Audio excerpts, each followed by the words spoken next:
உங்களுக்கும் இதுமாரி பூ போல் சாதம் வந்து குக்கரில் எப்படி வைக்கலாம்னு சொல்லித்தரேன். வாங்க friends, welcome back to my YouTube channel. Friends, welcome back my YouTube channel.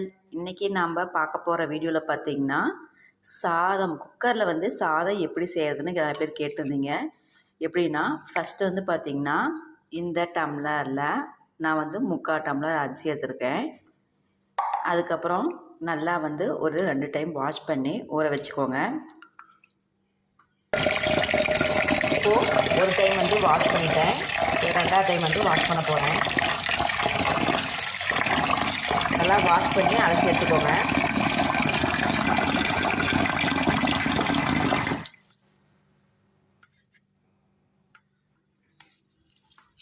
இப்போ பாருங்கள், அரிசி வந்து பார்த்திங்கன்னா ஊறிடுச்சு. வாங்க எப்படி செய்யலாம்னு பார்க்கலாம்.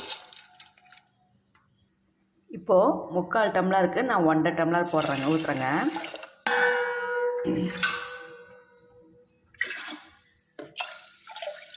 நீங்கள் வந்து எத்தனை டம்ளர் வந்து நீங்கள் இதில் போடுறீங்களோ அளவு போடுறீங்களோ அந்த அளவுக்கு வந்து நீங்கள் டபுளாக போடணுங்க. இப்போ வாங்க அடுப்பை வந்து ஆன் பண்ணிக்கலாம். குக்கர் வச்சிடலாம். இப்போ லிட்டை வந்து க்ளோஸ் பண்ணிடலாம்.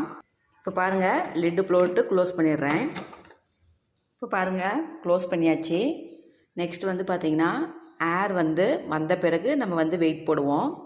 ஏன்னா வந்து தண்ணி வந்து அப்போ தான் வெளியே லீக் ஆகாத வரும். இப்போ பாருங்கள், ஏர் வர ஆரம்பிச்சிருச்சு. நான் வந்து கொஞ்சமாக அரிசி வச்சுருக்கனால சீக்கிரமாக வர ஆரம்பிச்சிருச்சிங்க. நெக்ஸ்ட் வந்து பார்த்திங்கன்னா பக்கத்துலேயே வந்து வெயிட் வச்சுருக்கேன், அதை போட்டுக்கலாம். இப்போ பாருங்கள், விசில் வர ஆரம்பிச்சிருச்சு. இப்போ வந்து நான் ஒரு விசில் வந்திருக்கு, இன்னொரு விசில் விட போகிறேன். இப்போ பாருங்கள், நம்ம இப்போ ஸ்டவ் ஆஃப் பண்ணிடலாம். ஏர் வந்து ரிமூவ் ஆனால் வந்து ரிமூவ் ஆனதுக்கப்புறம் தான் நாங்கள் ஓப்பன் பண்ணணும், அப்படியே ஓப்பன் பண்ணக்கூடாது. இப்போ பாருங்கள், விசில் வந்து அடங்கிருச்சு. நம்ம வந்து ஓப்பன் பண்ணி பார்க்கலாம் எப்படி இருக்குன்னு.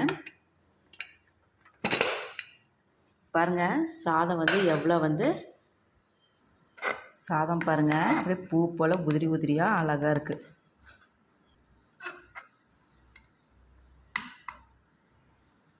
நல்லா உதிரி உதிரியாக நல்லா வந்திருக்குங்க. பாருங்கள், பூ போல் நல்லா ஒட்டாமல் வந்திருக்கு. ஓகே ஃப்ரெண்ட்ஸ், இந்த வீடியோ உங்களுக்கு பிடிச்சிருந்தா மறக்காமல் லைக் பண்ணி கமெண்ட் பண்ணி ஷேர் பண்ணுங்கள், சப்ஸ்கிரைப் பண்ணிக்கோங்க. வேறு ஒரு வீடியோவில் பார்க்கலாம்.